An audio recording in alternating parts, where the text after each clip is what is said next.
Good morning. It's time to go live with me. It is Monday morning. It's a little bit later than usual. I've been doing some extra work over the holidays, getting to bed a little bit later and getting up a little later. At any rate, here we are, and I want to talk about your best form today. I have trained many clients, and the difference between what I do and what I experienced when I was trying to overcome overweight and obesity is a focus on form. I believe that one of the reasons that we continue to suffer with this obesity epidemic is that we're focused on the numbers. We're going to eat less and we're going to move more instead of eating better and moving better. Make sense? Today, I want to go through the big five and I want to talk about your best form. So we're going to take each exercise and I'm going to talk about how to engage the body in such a way that those exercises are improving one of the most important markers of health, which is waist circumference. My mom beat breast cancer, but then died of leukemia. And one of the indicators that one is getting into metabolic difficulty, and we know that there is a connection between certain cancers, type 2 diabetes, dementia, Alzheimer's, and changes in body composition, loss of muscle. One of the biggest things that we see is an increase in waist circumference. One study I read talked about that every inch past increasing 2 inches, that every inch is increasing your risk for metabolic disease. So one of my concerns when we're practicing fitness is a lot of times I work with people, and it is good to challenge yourself. It is good to reach personal bests in your lifting. But the problem is that if you're sacrificing form in order to get that other rep or in order to lift a heavier weight, it leads to a couple of things. Certainly it can lead to injury. And my biggest concern is that when we sacrifice form in order to get those big lifts too soon, what happens is that we start to lose this core connection, right? This drawn in feeling that I like to use when I train. My background is I'm a musical theater performer, which means I act and I sing and I also dance. I started dancing pretty late, but one of the things that I did learn from dance is that form is essential. And one of the things I learned from my ballet teachers, my jazz teachers, my musical theater teachers, is that when your form falls apart, you have to stop. It's just like singing. If I'm singing the wrong note, it's not like, well, I'll just keep singing that wrong note a little bit longer and it'll get better. No, you stop singing the wrong note, you get the right note, and you start singing again.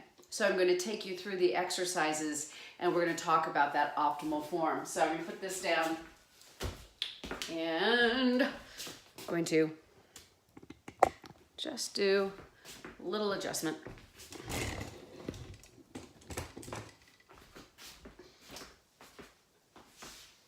Clear space. Let's begin with the squat.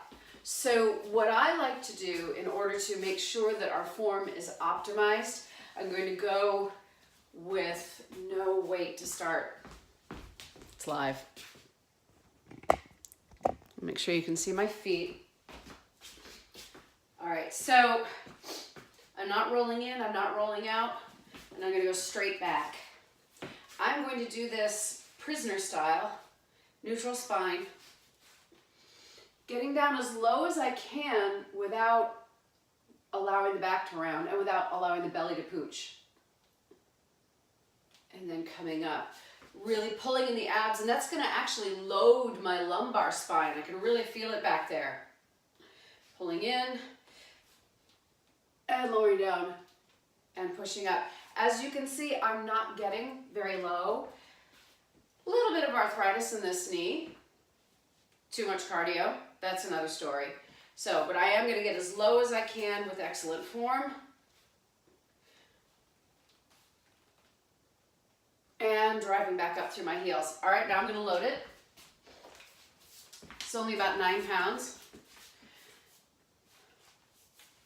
And the bar is on my shoulders, not on my neck. There it is, shoulders right there. I don't want my feet to roll in, I don't want them to roll out. And getting as low as I can with a neutral spine. Neutral spine, neutral spine, neutral spine. Abs tight. And pushing back up. And there you have it. If you cannot comfortably get that bar where it's supposed to be, you're going to do a front squat instead. Right here.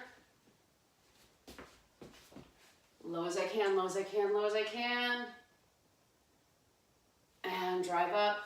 Or you could do a Zercher squat. Lower, lower, lower, lower. And drive up. If you want to get lower and better, work one-on-one with a personal trainer who's got experience in weightlifting. They can watch you and help you get more range of motion. All right, so the next exercise is going to be an overhead press. There we go. Pretending I have a bar and coming up and squeezing and contracting the whole body.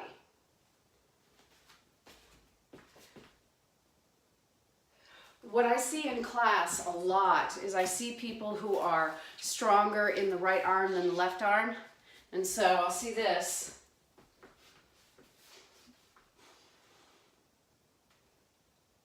So we have this slight bend in the left arm, but a good extension in the right. That's not okay. Lower the weight.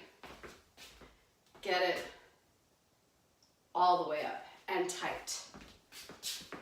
Straight. Completely straight but not hyperextended. And strong. Contract. Squeeze it all. And bring it down. So the next exercise is going to be the row. And I'm going to demonstrate this.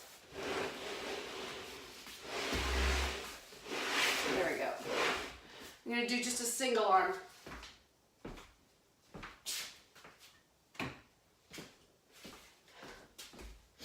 So one of the things that I want to see in that row, right? Remember, my top weight was well over 200 pounds when I was pregnant, and I'm only 5'1". So I did have, some stretching in here and then had a C-section. So there's going to be a pooch here, but I am trying to get it up and under. So we're here, neutral spine, neutral head. Let me do that without any weight. Zipping it up, getting it tight.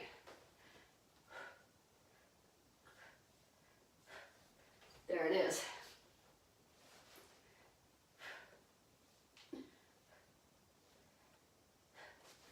And I'll get it on the other side. Left arm first, non-dominant side first.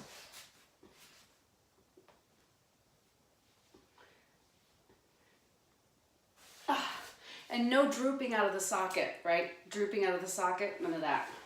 All right.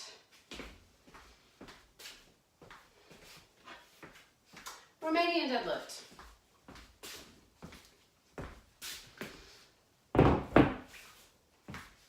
It's going to be one of our strongest lifts, correct? So once again, that core contraction, draw it in. I know a lot of athletes say to brace the abs. I want you drawing them in as much as you can. We want to improve our waist circumference. So, draw it in.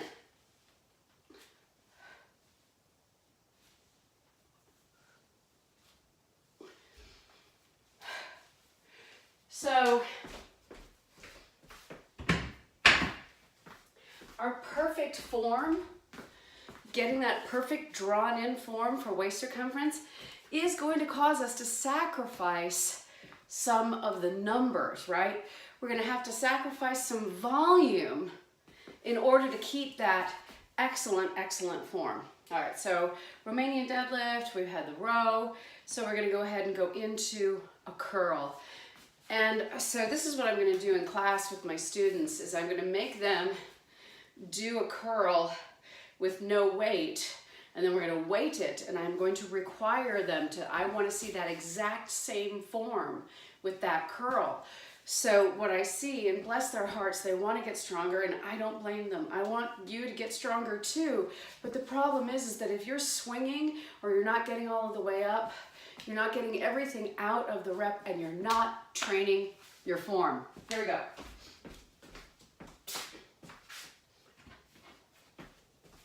So here's the example.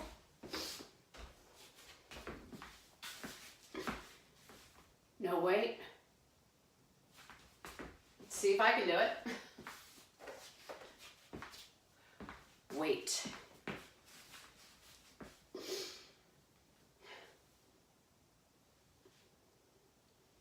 And I'm going to do a couple more.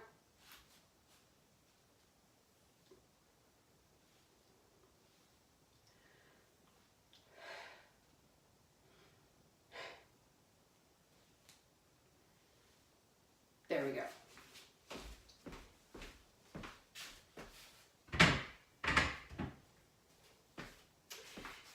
Bonus, tricep extension. Incredibly important exercise to do with perfect form. If the weight's too heavy, you're not going to get all the way locked out, and you're not going to be training the form of the entire tricep. Just 5. That's what it is. That's what it is. Everything tight.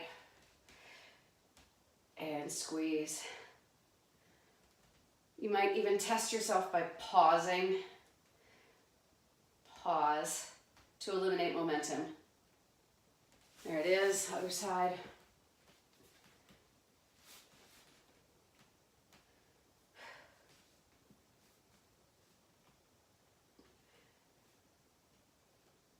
There's that pause. Don't sacrifice form for volume. So for your best form, you have to practice your best form. So we're definitely going to be doing a best form challenge when we come back to class in January.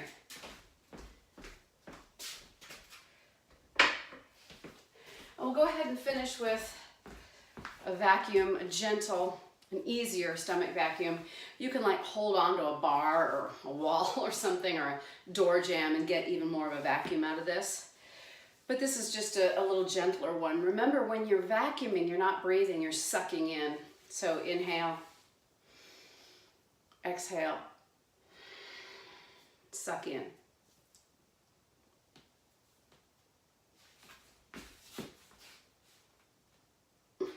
And release.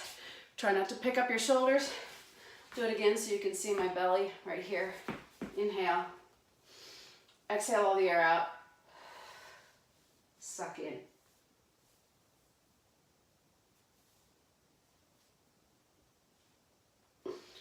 And release. Thank you for watching this video today and concentrating on your best form. Go back and look at the other videos. You can see, rep ranges, numbers, different workouts. But whatever training you're doing, if you're doing 3 sets of 8, if you're pyramiding, whatever you're doing, I'm just asking you, as certified personal trainer Catherine Best Gordon, to give me your best form, give yourself your best form, especially in terms of the fact that, especially as a female over 50, what I'm working on is optimizing and improving waist circumference, and also improving waist to hip ratio. Because really, what good is it building that booty if you're also building out the waist at the same time? That is not what we want. So I hope you will like this video, subscribe, ask questions. I got a good question. Somebody had watched the how to get off sugar video and was saying good information, but cut to the chase. What am I supposed to be eating? Describe a meal. So I will definitely be doing a video that describes that. And since you're still with me, I will let you know that one of the things to know about how to get off of sugar and how to design your meals is you have to design them in accordance with your level of carbohydrate tolerance. So I will do a video on that, on the different levels of carbohydrate tolerance and how you design your meals. even all the way to what Vince Gironda used to do and what Arnold Schwarzenegger has done from time to time. And you know that this is very popular, you know, even doing a couple of steak and egg days to really get off of those carbohydrates and resensitize the body and then jump back in, possibly adding back your above ground vegetables and maybe some low sugar fruits as we continue to nourish the body. All right, thanks for being with me here on the Sugar Freedom Channel, and I'll see you soon. Bye-bye.